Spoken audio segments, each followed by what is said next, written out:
Good afternoon, everyone. We are Team Hot Metal. Our project focuses on VR training in additive manufacturing, which is the 3D metal printing technology. We are a team of 6. Our faculty advisors are John and Scott. And our clients and partners are Sandra, Bruce, Todd, and Nick. Thank you for coming today.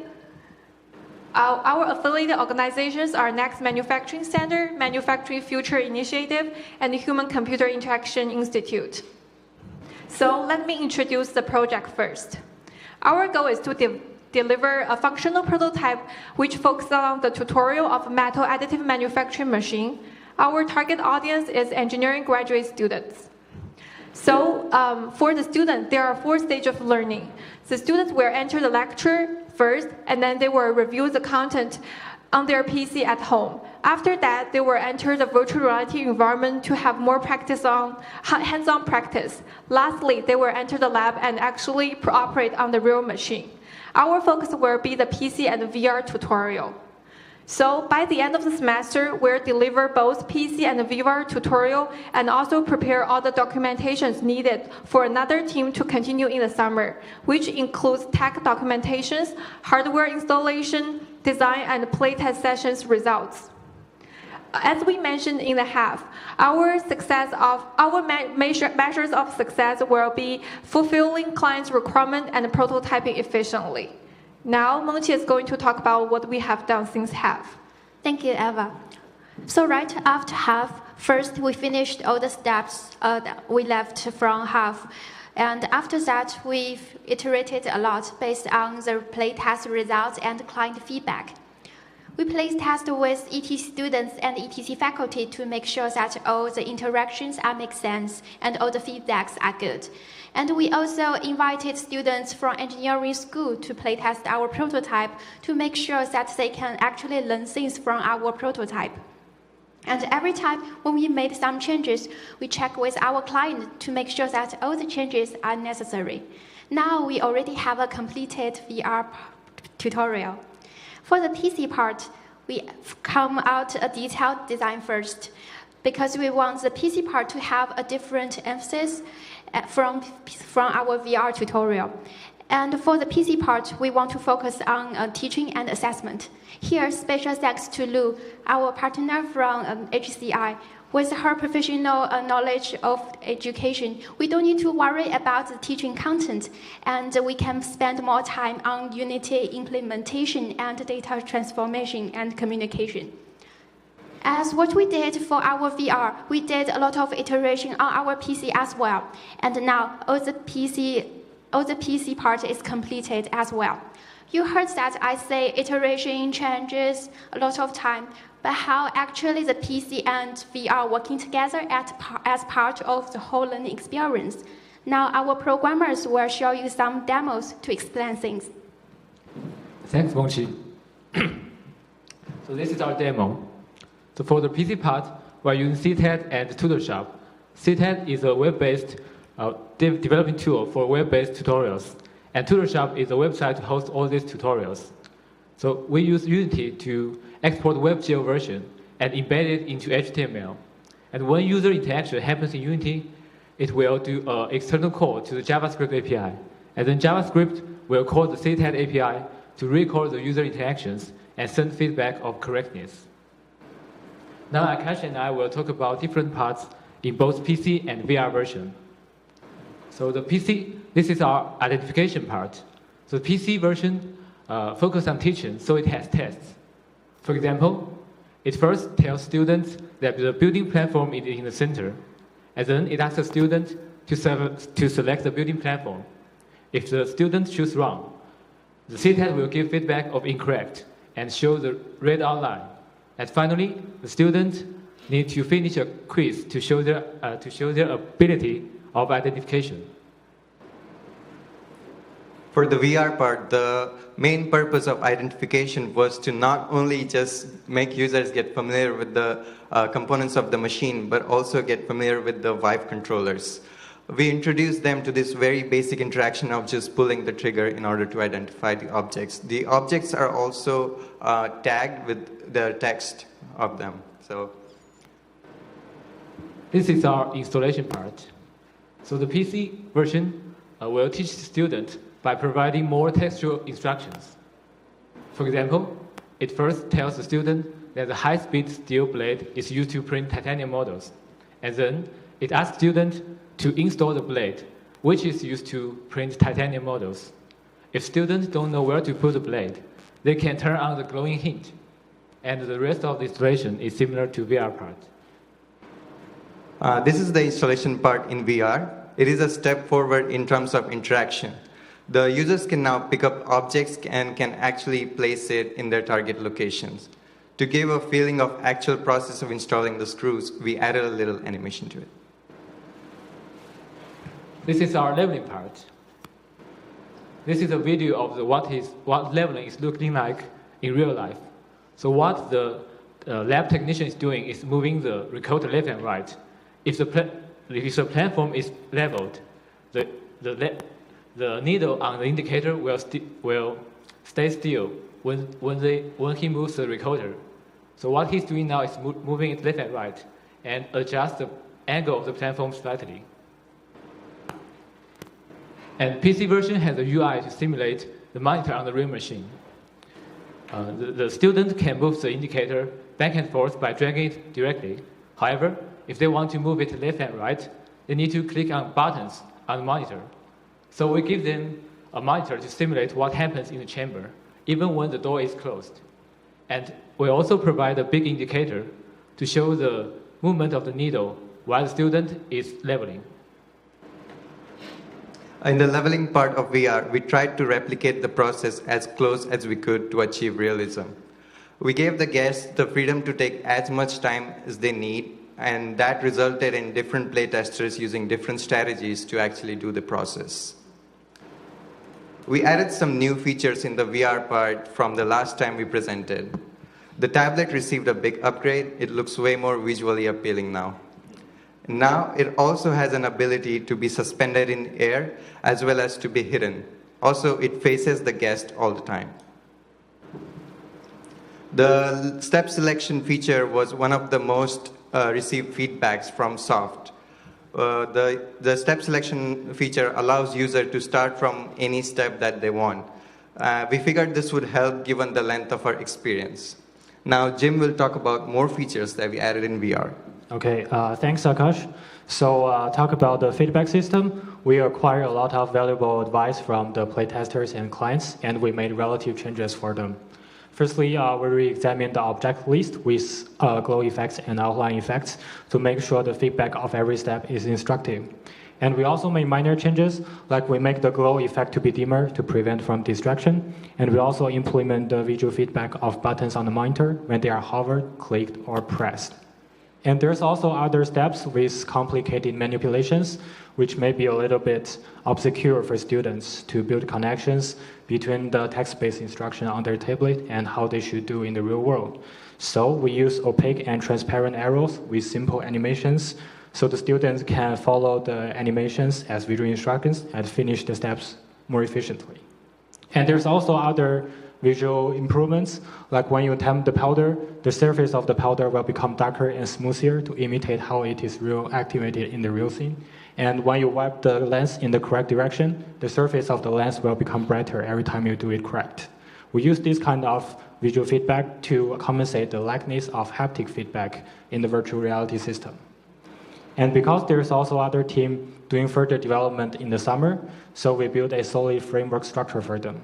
We redesigned the structure based on the MVC thought, which stands for Model View Controller. Based on this thought, the developers don't need to have a deep understanding of the entire pipeline, since informations are transmitted based on sending events between different components. And we implement this structure on both PC and VR platform, and it's beneficial for developing, debugging, and testing. We also imitate the build process when building a mesh, and we use the real audio from the lab environment. This is how it looks like in the lab, and it usually takes more than 3 hours. This is how it looks like in the VR experience, and we accelerate it to less than 30 seconds. And we also implement the data collection interface in our backend model. So in the further plan, the students from the HCI can implement data visualization and data analyze based on this interface. This is a simple demo scene using the data collection interface, showing how much time each step takes, and this linear graph will be shown after the guest finishes the whole process. So that's all about the programming part, and I will take the time to talk about the 3D art. Thank you, Jimmy. In order to create a learning experience that can be transferred to operating the actual machine in real life, we want to achieve realism and fidelity in the art aspect of our project. Due to the complexity of the machine and the manufacturer didn't disclose any information about the design, we were able to finish the model after soft and spend more time doing the texture before soft and polish the visual after that. Eventually, we were able to recreate a model that is detailed and realistic to the real machine. And in order to achieve such outcome, we emphasize on the use of PBR correct material because the whole machine is metallic but with variation, such as painted metal and coated metal. Being able to capture these differences on the surfaces really adds to the sense of realism when operating the machine in virtual reality.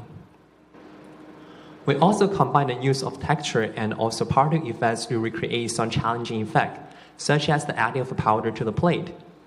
We use the change of the texture from a really metallic and reflective surface to a grainy and a dusty surface, plus the increase of particle effect adds to the volume of it and create this adding powder effect.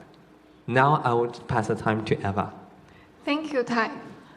Our clients were very excited about what we have achieved this semester and invite us to participate in the next Manufacturing Future Initiative Forum, as one of the key projects was sponsored by Manufacturing Future Initiative. We have learned a lot this semester. We realized that traditional training is very different from VR training. We cannot simply use the same content. We need to change the content-heavy learning material into interaction-biased VR training material. And also, because our target audience is graduate engineering students, playtest sessions by this specific demographic really helps us a lot in the future development of iterations as well. And also, because our project is going to deliver to another team to develop further in the summer, the team will focus more on the data collection and the data analysis as well. And also at the forum, a lot of experts from different companies have shown interest into adapting this kind of VR training to other kinds of machines as well. Again, we are Team Hot Metal.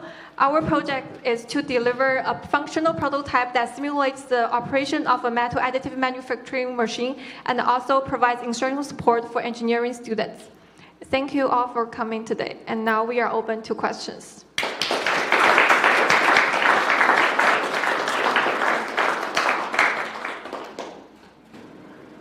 So what can VR training do that better than live training?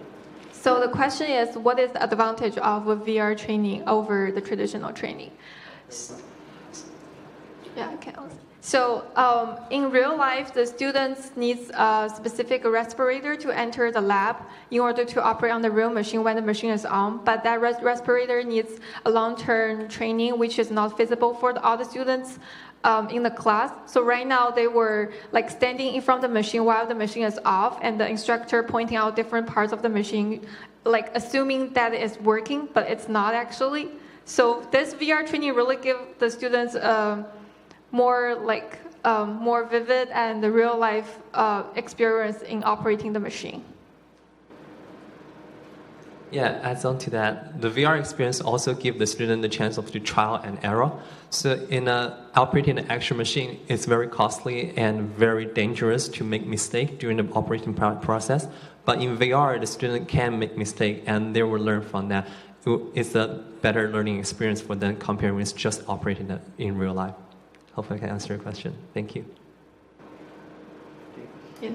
You mentioned that playtesting with your very specific audience was really helpful. I'm curious if what you saw with that audience that you didn't get to see with, say, playing testing with ETCers or other people. So the question is, how different was the playtesting using the target audience and the ETC students? So one example I can think of is the leveling process. we found out that what we had done was not exactly how it is in real life, that we found out when the students tried it out. And I guess that those small details really helped us. But in terms of the entire flow, I think the main difference was that once the engineering students knew what to do, they were very quick with it, and the ETC students would still be like, I forgot what the recorder was. Yeah. Yeah, let me add on to that. So due to the different background of the students from the graduate in manufacturing and a student from ETC, the student from our special demographic group, they're familiar with the jargon and also the technology involved in operating the machine. They may not have experience of operating an actual machine, but know the sort of the regular process of doing so. But to students from ETC, they have more experience with VR. But they don't have any knowledge about manufacturing machine. So they give us different feedbacks focusing on different aspects. So ETC students give us feedback on how to make our feedback in VR more efficient and how to make those hints or other more obvious and more user-friendly, while the students from the special demographic group give us an opinion about what design we can change so we can make this experience more close to operating the actual machine. Hope that can answer your question. And for more. Is there anything that you would go back and do differently from the beginning now that you worked plus the whole semester? Is there anything that we will do differently if we can go back to that time? As a designer here, I will say I will delete some parts of the VR. For example, the safety part, I will make another form to ask people to identify the safety part. Because at the beginning, we don't know that we may have a PC version as well. That's why we add these safety parts, because we think it's very necessary. But since for now, we already have a very teaching and assessment material in our PC part, so I think safety identifies part can be deleted in our VR part. So if I can go back to that time, I will make the connection between the PC and the VR more tighter. Does that answer your question? Yes. All right, thanks, team.